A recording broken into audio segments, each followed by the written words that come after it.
اللہ مولانا ولا مولا لکم، اللہ ہمارا حامی اور مددگار ہے۔ بسم اللہ الرحمن الرحیم۔ السلام علیکم ورحمۃ اللہ وبرکاتہ۔ معزز ناظرین، آپ دیکھ رہے ہیں یوٹیوب چینل حسن خورشید اوان اور میں خورشید امن ہوں۔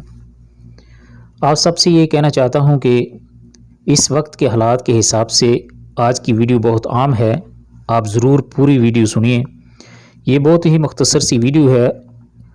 آج کا یہ واقعہ تقریباً سبھی مسلمانوں کو پتہ ہوگا کہ آج بت پرستوں کے جے شری رام کے مقابلے میں ایک مسلمان لڑکی نے، ایک مسلمان بچی نے، ایک مسلمان بہن نے اپنے منہ سے اللہ اکبر کا نعرہ بلند کر کے یہ روایت یاد آ گئی کہ جب غزوہ احد میں نبی کریم صلی اللہ علیہ وسلم کی شہادت کی افواہ پھیلی اور مسلمانوں کو ایک بھاری حملے کا سامنا کرنا پڑا، یعنی کہ غزوہ احد کے وہ واقعہ یاد آ گیا کہ جب جس طرح وہ اللہ اکبر کے نعرے لگا رہی تھی تو ابو سفیان رضی اللہ تعالیٰ عنہ جو ابھی تک مسلمان نہیں ہوئے تھے، یہ بخاری شریف میں لکھا ہوا واقعہ ہے، ایک لمبا واقعہ ہے۔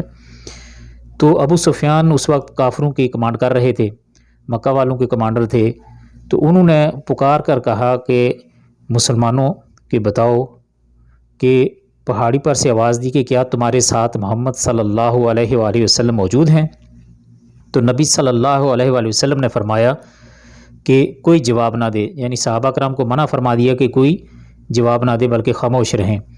پھر انہوں نے پوچھا کیا تمہارے ساتھ ابو بکر ابن ابی قحافہ موجود ہیں؟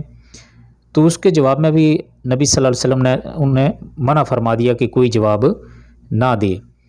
پھر ابو سفیان نے پکارا اور کہا کہ کیا تمہارے بیچ عمر ابن خطاب رضی اللہ تعالیٰ عنہ موجود ہیں؟ اس کے بعد وہ کہنے لگے کہ یہ سب قتل کر دیے گئے ہیں، کیونکہ اللہ کے نبی صلی اللہ علیہ وسلم نے جواب دینے سے منع فرمایا تھا، لہٰذا صحابہ کرام خاموش رہے۔ تو ابو سفیان یہ سمجھے کہ شاید یہ سب قتل ہو چکے ہیں، تو انہوں نے بڑی خوشی کا اظہار کیا اور کہا کہ یہ سب تو قتل ہو چکے ہیں، اگر زندہ ہوتے تو ضرور جواب دیتے۔ اس پر حضرت عمر رضی اللہ تعالیٰ عنہ سے نہ رہا گیا، وہ اللہ کے شیر تھے اور ظاہر فاروق تھے، کفر اور اسلام کے درمیان فرق انہی سے پڑا تھا، تو اسی لیے انہیں فاروق کہا جاتا ہے۔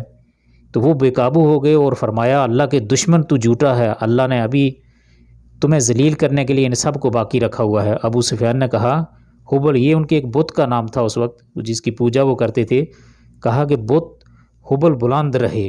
نبی کریم صلی اللہ علیہ وسلم نے اس کے جواب میں فرمایا کہ اس کا جواب ضرور دو۔